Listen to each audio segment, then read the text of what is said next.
आज के इस वीडियो में उत्पादन एवं लागत का सेकंड पार्ट उत्पादन लागत के बारे में जानकारी प्राप्त करेंगे। इससे पहले की वीडियो में उत्पादन एवं लागत का फर्स्ट पार्ट उत्पादन फलन एक साधन के प्रतिफल एवं पैमाने के प्रतिफल के बारे में जानकारी प्राप्त की थी। उत्पादन लागत क्या है? प्रत्येक फर्म या उत्पादक को उत्पादन करने के लिए विभिन्न उत्पत्ति के साधनों को एकत्रित करना पड़ता है। उत्पादन के साधनों का प्रयोग करने के लिए जो धनराशि व्यय करनी पड़ती है उसे उत्पादन लागत कहते हैं। उत्पत्ति के साधन से मतलब है भूमि, पूंजी, श्रम, प्रबंध, ये सब उत्पत्ति के साधन हैं। लागत फलन उत्पादन एवं उत्पादन लागत के बीच फलनात्मक संबंध को बताता है। उत्पादक के दृष्टिकोण से लागत पक्ष अत्यंत महत्वपूर्ण है। यहाँ पे देखिए उत्पादन लागत का वर्गीकरण दिखाया गया है। उत्पादन लागत को मुख्यतः 3 भाग में बांटा गया है।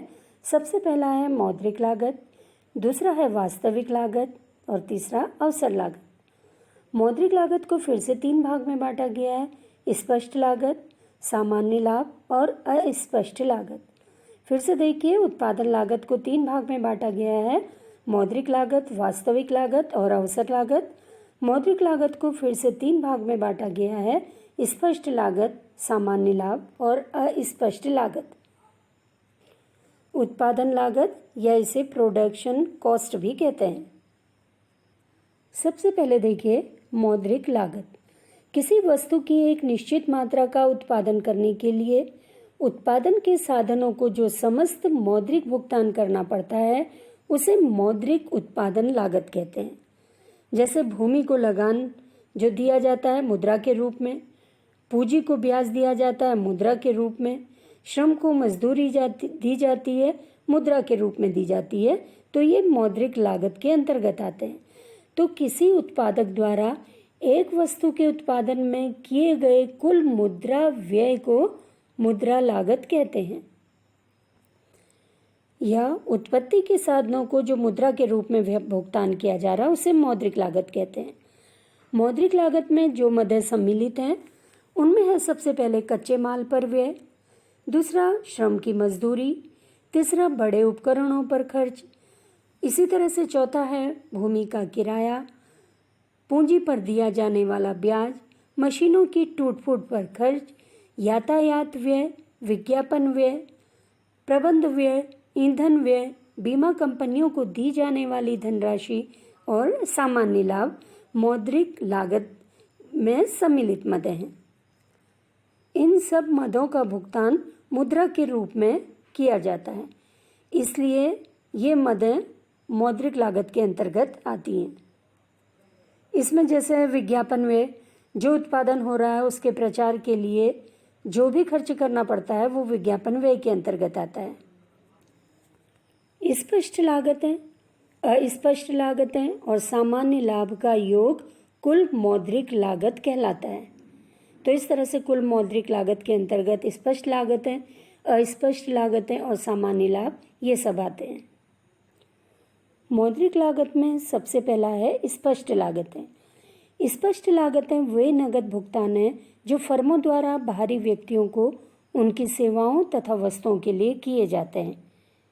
तो ऐसे सभी व्यय जिनका भुगतान उत्पादक द्वारा उत्पादन क्रिया के दौरान दूसरों को करना होता है स्पष्ट लागतें कहलाती हैं। स्पष्ट लागतों में जो मदें सम्मिलित हैं इसमें है कच्चे माल पर व्यय, दूसरा श्रमिक की मजदूरी, उधार ली गई पूंजी पर ब्याज, भूमि या बिल्डिंग का किराया, इसी तरह से उपकरणों की टूट फूट, विज्ञापन में खर्च, बीमा खर्च, कर आदि के भुगतान में जो खर्च किया जाता है मुद्रा के रूप में वो सब स्पष्ट लागतों के अंतर्गत आती हैं।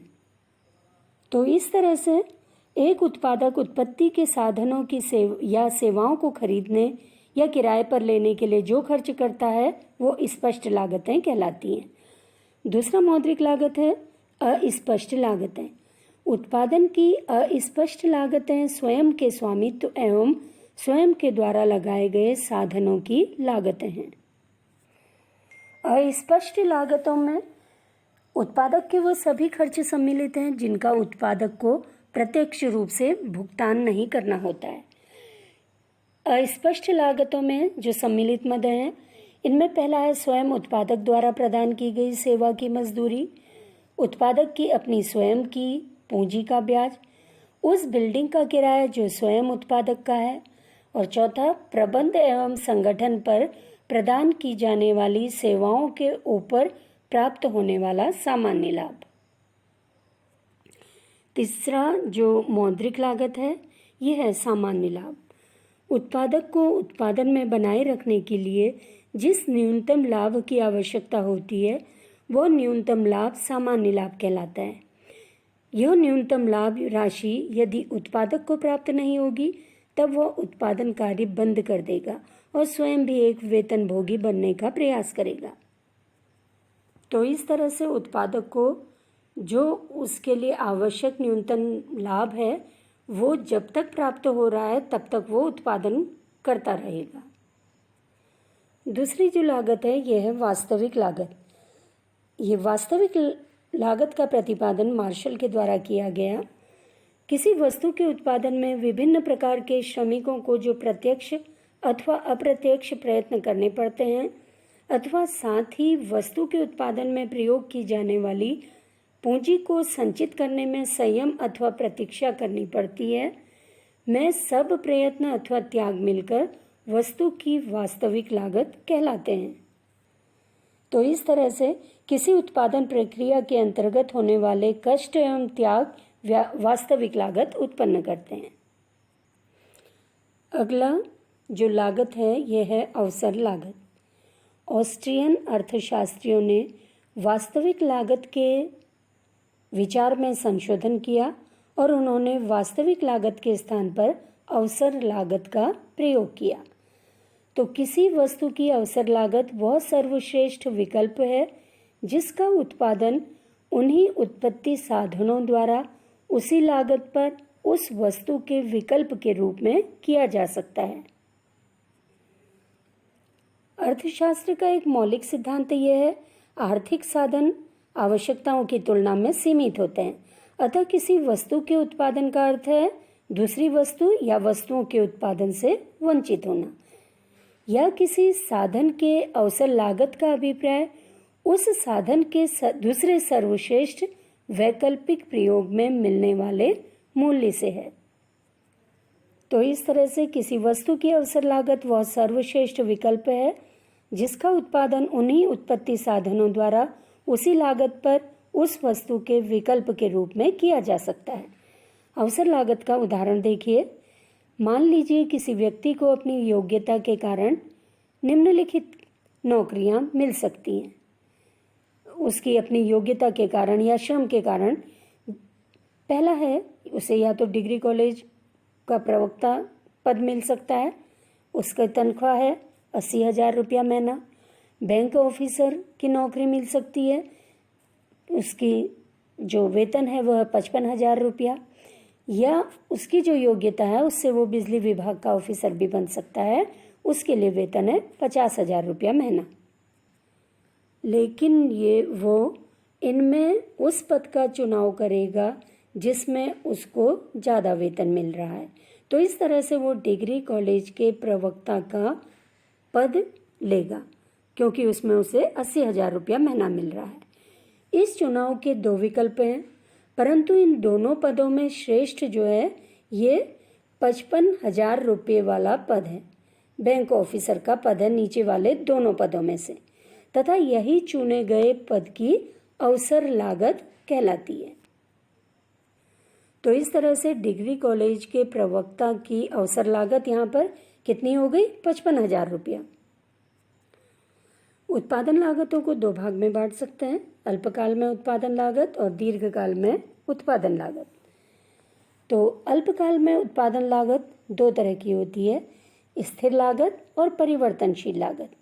स्थिर लागतों का मतलब है ऐसी लागतें जिनको परिवर्तित नहीं किया जा सकता है, इतना कम समय होता है अल्पकाल में। और दूसरा परिवर्तनशील लागतों का मतलब नाम से ही पता चल रहा, अल्पकाल में इन लागतों में परिवर्तन हो सकता है। दूसरा जो है ये दीर्घकाल में उत्पादन लागतें हैं। यहाँ पर केवल परिवर्तनशील लागतें होती हैं। स्थिर लागतें भी यहाँ पर परिवर्तनशील लागतों में परिवर्तित हो जाती हैं। तो इस तरह से यहाँ पर दीर्घकाल में कोई स्थिर लागत नहीं होती है। तो इस तरह से उत्पादन लागत दो तरह की हो गई, अल्पकाल में उत्पादन लागतें और दीर्घकाल में उत्पादन लागतें। इसे इस बॉक्स के द्वारा समझिए। अल्पकाल में जो कुल साधन है ये दो तरह के होते हैं, स्थिर साधन और परिवर्तनशील साधन। स्थिर साधन का मतलब है जैसे भूमि है और बड़ी बिल्डिंग है, ये स्थिर साधन के अंतर्गत आते हैं। और कुल साधन में दूसरा है परिवर्तनशील साधन, जिनको परिवर्तित किया जा सकता है। कौन से साधन परिवर्तित किए जा सकते हैं? जैसे छोटी मशीनें हैं, इनको बदला जा सकता है, श्रमिक हैं, इनको बदला जा सकता है। तो इस तरह से कुल साधन यहाँ पे दो तरह के हो गए, स्थिर साधन और परिवर्तनशील साधन। स्थिर साधन की जो लागतें हैं ये स्थिर लागतें हैं, परिवर्तनशील साधनों की लागतें परिवर्तनशील लागतें हैं। तो अल्पकाल में कुल साधन है और कुल लागत क्या हो गई? स्थिर लागत और परिवर्तनशील लागतों का योग हो गई, और कुल साधन स्थिर साधन और परिवर्तनशील साधन का योग है। अब इस ग्राफ के द्वारा समझिए कुल स्थिर लागत क्या होती है। देखिए, स्थिर लागत उत्पादन के आकार से अप्रभावित रहती है। उत्पादन स्तर शून्य होने पर भी उत्पादक को स्थिर लागतों का भुगतान वहन करना पड़ता है। मतलब जैसे जो स्थिर साधन है, यहाँ पे भूमि स्थिर साधन है अल्पकाल में, उसको लगान देना ही पड़ेगा चाहे उत्पादन हो रहा है या नहीं हो रहा है। अब इसमें देखिए, इस ग्राफ में OX जहाँ पे है ये उत्पादन को प्रदर्शित कर रहा है, OY अक्ष लागत को प्रदर्शित कर रहा है। जो OX है इसके समानांतर एक लाइन है, इसको हम बोल सकते हैं TFC। TFC का मतलब है टोटल फिक्स्ड कॉस्ट या कुल स्थिर लागत, इसको कह सकते हैं। तो देखिए, इसमें उत्पादन कितना है, बढ़ भी रहा है, तब भी उत्पादन लागत उतनी ही है, या हम कह सकते हैं उत्पादन लागत स्थिर है। अब देखिए कुल परिवर्तनशील लागत का आकार उत्पादन की मात्रा पर निर्भर करता है। जैसे जैसे उत्पादन के आकार में वृद्धि होती है वैसे वैसे परिवर्तनशील लागतों में भी वृद्धि होती जाती है। अब देखिए, यहाँ पे OX अक्ष में उत्पादन दिखा रखा है और OY अक्ष में लागत दिखा रखी है। ये जो ग्राफ दिख रहा है TVC, ये है टोटल वेरिएबल कॉस्ट, कुल परिवर्तनशील लागत। अब इसमें देखिए, अगर उत्पादन OQ के बराबर हो रहा है तो लागत कितनी है? QK के बराबर है। उत्पादन बढ़ गया है, मान लो OQ1 के बराबर हो गया, अब लागत कितनी हो गई बढ़ के? Q1 K1 के बराबर हो गई। मतलब उत्पादन बढ़ रहा है तो क्या हो रहा है? लागत में भी वृद्धि हो रही है। तो इस तरह से कुल परिवर्तनशील लागत में हम यहाँ पे देख रहे हैं, उत्पादन बढ़ने पर कुल परिवर्तनशील लागत भी बढ़ती जाती है। अब अंतर देखिए, स्थिर लागत और परिवर्तनशील लागत में क्या अंतर है। सबसे पहला है, स्थिर लागत का संबंध उत्पादन के स्थिर साधनों से होता है, जबकि परिवर्तनशील लागत का संबंध परिवर्तनशील साधनों से होता है।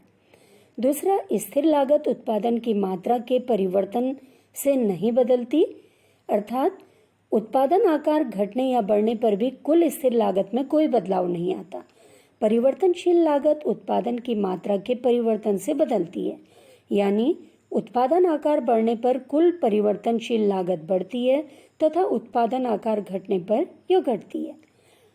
तीसरा जो अंतर है ये है, स्थिर लागत जो है ये उत्पादन स्तर के शून्य स्तर पर भी कुल स्थिर लागत में कोई परिवर्तन नहीं होता, जबकि शून्य उत्पादन स्तर पर कुल परिवर्तनशील लागतें भी शून्य हो जाती हैं।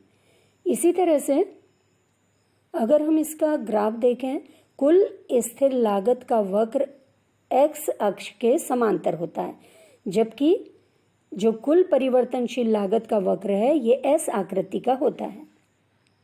और स्थिर लागत जो है ये उत्पादन के केवल अल्पकालीन अवधि में उत्पन्न होती है और यह उत्पादन की अल्पकालीन और दीर्घकालीन दोनों अवधियों में उत्पन्न होती हैं। कुल लागत स्थिर लागत और कुल परिवर्तनशील लागतों का योग होती है। औसत लागत किसी वस्तु की प्रति इकाई लागत को औसत लागत कहा जाता है। किसी वस्तु की प्रति इकाई लागत औसत लागत कहलाती है। औसत लागत बराबर कुल लागत में अगर हम उत्पादन की मात्रा का भाग दे देते हैं तो औसत लागत निकल जाती है। तो औसत लागत क्या है? किसी वस्तु की प्रति इकाई लागत को औसत लागत कहा जाता है। औसत लागत बराबर कुल लागत में अगर हम उत्पादन मात्रा का भाग दे देते हैं तो औसत लागत निकल जाती है। अल्पकालीन औसत लागतें। अल्पकाल में औसत लागत जो है ये दो तरह की है, औसत स्थिर लागत और औसत परिवर्तनशील लागत। तो औसत लागत औसत स्थिर लागत और औसत परिवर्तनशील लागत का योग है। तो इस तरह से अल्पकाल में औसत लागत, औसत स्थिर लागत और औसत परिवर्तनशील लागत का योग होती है। यहाँ पे देखिए जो वक्र दिखाया है ये औसत लागत वक्र है।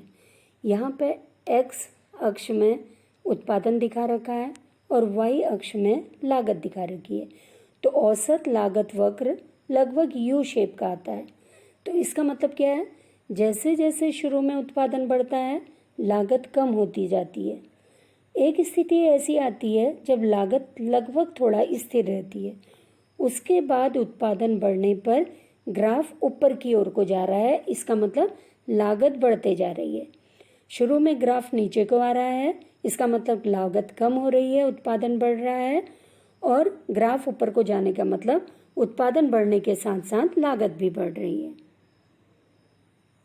तो औसत लागत वक्र या अल्पकालीन औसत लागत वक्र यू आकृति का क्यों होता है, यू शेप का क्यों होता है? तो देखिए अल्पकाल में परिवर्तनशील अनुपात का नियम लागू होता है। शुरू में बढ़ते प्रतिफल के कारण लागत घटती है, फिर स्थिर प्रतिफल की दशा में लागत स्थिर रहती है तथा क्रम में घटते प्रतिफल मिलने पर लागत बढ़ती है। इसी कारण उत्पादन आकार बढ़ने पर पहले लागत घटती है, फिर न्यूनतम होकर स्थिर होती है, अंत में बढ़ती है। इसी क्रम के कारण औसत लागत वक्र यू आकृति का हो जाता है। औसत स्थिर लागत कैसे निकालेंगे? तो औसत स्थिर लागत बराबर होता है अगर हम कुल स्थिर लागत में उत्पादन की मात्रा का भाग दे देते हैं तो औसत स्थिर लागत निकल जाती है। तो औसत स्थिर लागत उत्पादन के बढ़ने पर घटती है क्योंकि कुल स्थिर लागत स्थिर रहती है। यहाँ पर औसत स्थिर लागत वक्र दिखाया गया है। x अक्ष में यहाँ पे क्वांटिटी मात्रा दिखाई गई है उत्पादन की और y अक्ष में यहाँ पे मूल्य दिखाया गया है या लागत दिखाई गई है। जो यहाँ पर ग्राफ बन रहा है ये ग्राफ बाएं से दाएं नीचे गिरता हुआ होता है क्योंकि यहाँ पे कुल स्थिर लागत में कोई परिवर्तन नहीं होता। जैसे जैसे उत्पादन की मात्रा में वृद्धि होते जाती है वैसे वैसे औसत स्थिर लागत कम होते जाती है। औसत स्थिर लागत वक्र के गुण। पहला है यह बाएं से दाएं गिरता हुआ होता है क्योंकि कुल स्थिर लागत में कोई परिवर्तन नहीं होता या अपरिवर्तनीय होती है। जैसे जैसे उत्पादन की मात्रा में वृद्धि होती है औसत स्थिर लागत कम होते जाती है। दूसरा, शुरू में औसत स्थिर लागत वक्र तेजी से गिरता है, उसके बाद कम तेजी से गिरता है। तीसरा है औसत स्थिर लागत वक्र कभी अक्षों को नहीं छूता, न y अक्ष को और न ही x अक्ष को छूता है। चौथा, औसत स्थिर लागत जो है कभी भी शून्य नहीं होती है। अब देखिए औसत परिवर्तनशील लागत कैसे निकालते हैं। अगर कुल परिवर्तनशील मात्रा में उत्पादन की मात्रा का भाग दे दिया जाता है तो औसत परिवर्तनशील लागत निकल जाती है। या हम कह सकते हैं कुल परिवर्तनशील लागत में अगर उत्पादन की मात्रा का भाग दे देते हैं तो औसत परिवर्तनशील लागत निकल जाती है। यहाँ पे दो ग्राफ एक साथ दिखाए गए हैं।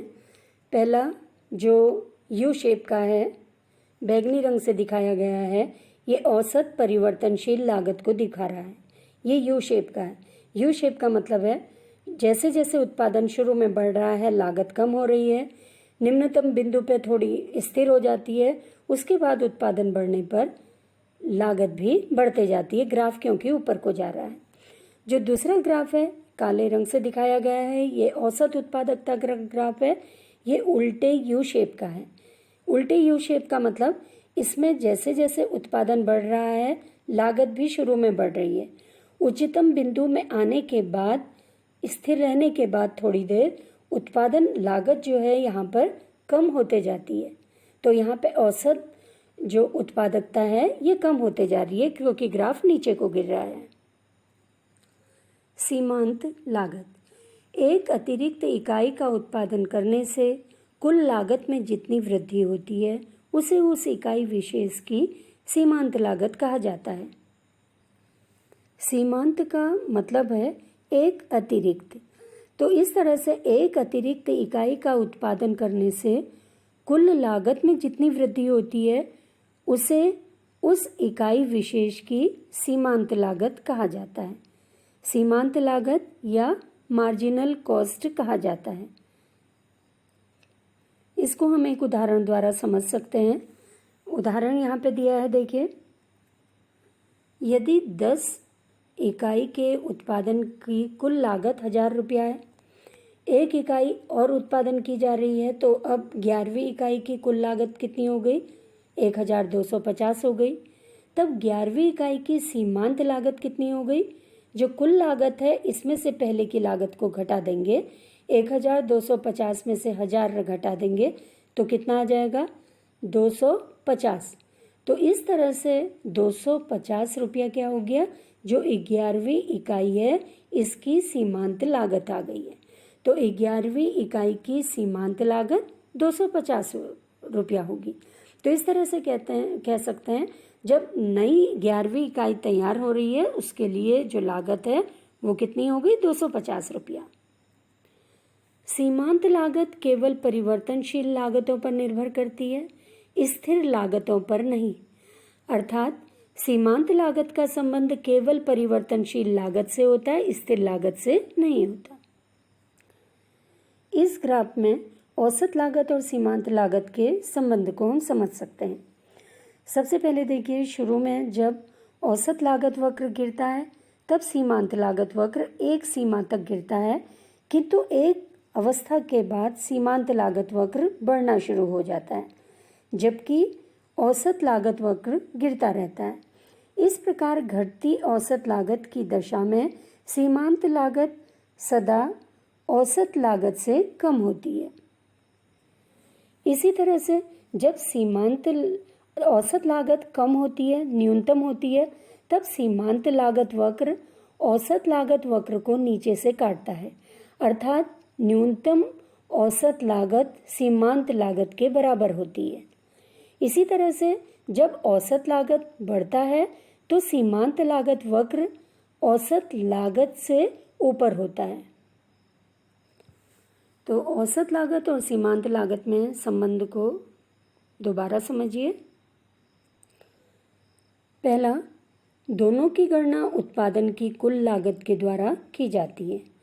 दूसरा, आरंभ में जब औसत लागत वक्र गिरता है तब सीमांत लागत वक्र एक सीमा तक गिरता है, किंतु एक अवस्था के बाद सीमांत लागत वक्र बढ़ना आरंभ हो जाता है जबकि औसत लागत वक्र गिरता रहता है। तीसरा, जब औसत लागत न्यूनतम होती है तब सीमांत लागत वक्र औसत लागत वक्र को नीचे से काटता है, यानी न्यूनतम औसत लागत सीमांत लागत के बराबर होती है। चौथा, जब औसत लागत बढ़ता है तो सीमांत लागत वक्र औसत लागत से ऊपर होता है एवं साथ ही साथ औसत लागत वक्र से तीव्र गति से बढ़ता है। तो इस तरह से हमने औसत लागत और सीमांत लागत को जो संबंध है इनको ये ग्राफ के द्वारा भी जाना। दीर्घकाल में उत्पादन लागतें। दीर्घकाल में उत्पत्ति का कोई साधन स्थिर नहीं होता, बल्कि उत्पादन की लंबी समयावधि के कारण उत्पादन का प्रत्येक साधन परिवर्तनशील बन जाता है। दीर्घकाल में उत्पादन के आकार को बढ़ाने के लिए उत्पादन के सभी साधनों को आवश्यकता अनुसार बढ़ाया जा सकता है, अर्थात दीर्घकाल में उत्पादक अपने प्लांट आकार में परिवर्तन कर सकता है। वो उसको बहुत बड़े आकार में भी परिवर्तित कर सकता है या चाहे तो छोटे आकार में परिवर्तित कर सकता है।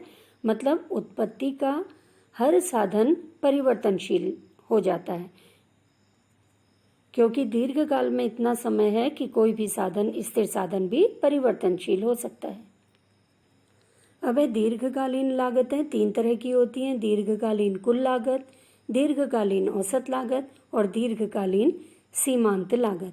तो इस तरह से ये दीर्घकालीन लागतें हैं। अब दीर्घकालीन औसत लागत को कैसे निकालते हैं? यह है दीर्घकालीन कुल लागत में अगर उत्पादन की कुल मात्रा का भाग दे दिया जाए तो दीर्घकालीन औसत लागत निकल जाती है। तो हम कह सकते हैं दीर्घकालीन औसत लागत बराबर दीर्घकालीन कुल लागत बटे उत्पादन की मात्रा। यहाँ पर जो ग्राफ दिया गया है ये दीर्घकालीन सीमांत लागत ग्राफ और दीर्घकालीन औसत लागत वक्र है। तो यहाँ पे देखिए जो पर्पल कलर से दिखाया है ये दीर्घकालीन सीमांत लागत है और दूसरा दीर्घकालीन औसत लागत है। दीर्घकाल में उत्पादन की एक अतिरिक्त इकाई उत्पन्न करने में कुल उत्पादन लागत में जो वृद्धि होती है उसे उस अतिरिक्त एक इकाई की सीमांत लागत कहते हैं। देखिए ग्राफ में दिख रहा है जब दीर्घकालीन औसत लागत कम हो रही है तो सीमांत औसत जो लागत है, दीर्घकालीन सीमांत लागत, ये भी कम हो रही है। तो दीर्घकालीन सीमांत लागत हमेशा दीर्घकालीन औसत लागत से कम होती है, ये ग्राफ के द्वारा पता चल रहा है। इसी तरह से दीर्घकालीन सीमांत लागत हमेशा दीर्घकालीन औसत लागत वक्र को उसके न्यूनतम बिंदु पर काटती है। अल्पकालीन और दीर्घकालीन दोनों औसत लागत वक्र यू आकार के होते हैं। दीर्घकालीन औसत लागत वक्र अल्पकालीन औसत लागत वक्र की तुलना में अधिक चपटा होता है। दोनों के यू आकार के होने के कारण अलग अलग हैं। अल्पकालीन औसत लागत के यू आकार होने का कारण है परिवर्तनशील अनुपातों का नियम, जबकि दीर्घकालीन औसत लागत के यू आकार का कारण है क्योंकि दीर्घकाल में उत्पादन का पैमाना बदला जा सकता है। दीर्घकालीन औसत लागत और दीर्घकालीन सीमांत लागत में संबंध। जब दीर्घकालीन औसत लागत घटती है तब दीर्घकालीन सीमांत लागत सदैव दीर्घकालीन औसत लागत से कम होती है। दूसरा, दीर्घकालीन सीमांत लागत सदैव दीर्घकालीन औसत लागत को उसके न्यूनतम बिंदु पर काटती है, जिसे अभी हमने ग्राफ में देखा। जब दीर्घकालीन औसत लागत बढ़ती है तब दीर्घकालीन सीमांत लागत सदैव दीर्घकालीन औसत लागत से अधिक होती है। तो इस तरह से इस वीडियो में हमने मौद्रिक लागत, वास्तविक लागत, अवसर लागत, स्पष्ट लागत, अस्पष्ट लागत, सामान्य लाभ, स्थिर लागत, परिवर्तनशील लागत, कुल लागत, औसत लागत, सीमांत लागत के बारे में विस्तार से जानकारी प्राप्त की। संक्षेप में देखिए, मौद्रिक लागत किसी वस्तु के उत्पादन के लिए मुद्रा के रूप में खर्च की गई राशि को मौद्रिक लागत कहा जाता है। दूसरा, वास्तविक लागत। वास्तविक लागत का अर्थ उन सब कष्टों, प्रयत्नों और त्याग से है जो किसी वस्तु के उत्पादन में उठाने पड़ते हैं। वास्तविक लागत को सामाजिक लागत भी कहा जाता है क्योंकि समाज को वस्तुओं के उत्पादन में कष्ट एवं त्याग का सामना करना पड़ता है। फिर है अवसर लागत। किसी वस्तु के अवसर लागत दूसरी वस्तु की वह कीमत है जिसका पहली वस्तु का उत्पादन करने के लिए त्याग करना पड़ता है। स्पष्ट लागतें वे नकद भुगतान हैं जो फर्मों द्वारा बाहरी व्यक्तियों को उनकी सेवाओं तथा वस्तुओं के लिए दिए जाते हैं, और अस्पष्ट लागतें वे लागतें हैं जो किसी फर्म के अपने साधनों के प्रयोग के फलस्वरूप उत्पन्न होती है।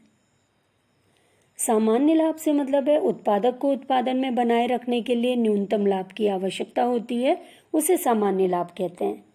इसी तरह से स्थिर लागत का मतलब है, स्थिर लागत वह लागत है जिसमें उत्पादन की मात्रा में परिवर्तन होने पर भी कोई परिवर्तन नहीं होता है। परिवर्तनशील लागत वह लागत है जो उत्पाद की मात्रा में परिवर्तन होने पर परिवर्तित होती रहती है।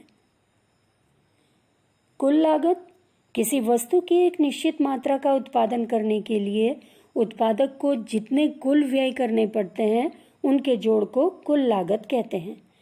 औसत लागत का मतलब है औसत उत्पादन की प्रति इकाई लागत को औसत लागत कहते हैं।